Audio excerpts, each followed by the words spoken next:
Discount I cannot give lah, but I can sponsor you. Oi, hari ini saya datang ke kedai motor. Baru-baru ini adik Wencing telah mendapat tempat di Universiti Sains Malaysia. Dia pergi ke mana-mana menaiki bas. Pada hari ini saya akan menghadiahkan sebuah motosikal untuk memberikan dia sokongan dan motivasi. So now we pilih lah mana satu. Ini Modernas, ada Honda.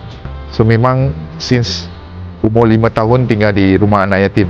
Ya, since 5 tahun. Saya pernah bekerja sebagai promoter, lagi pembantu dapur, yang tu tukang masak, angkat barang lah, stoknya barang. Wow. So sambil bekerja, sambil belajar dan dapat masuk USM dalam bidang engineering. Hebat.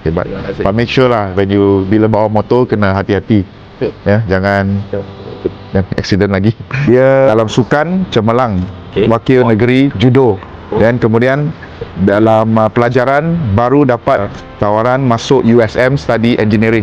He needs a new motor untuk pergi bekerja dan belajar. Can you give a bit of discount? Discount I cannot give lah, but I can sponsor you. Oi. Okay.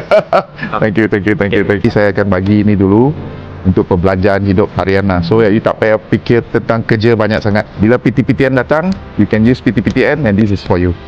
Okay? Okay, so saya masuk you dalam program anak angkat. Lepas ini setiap bulan saya akan bagi allowance at least sampai you habis belajar. Saya tak harap bayar balik dengan saya. Yang paling penting become a good person. 做一个好人，以后如果有能力的时候，你去帮助别人。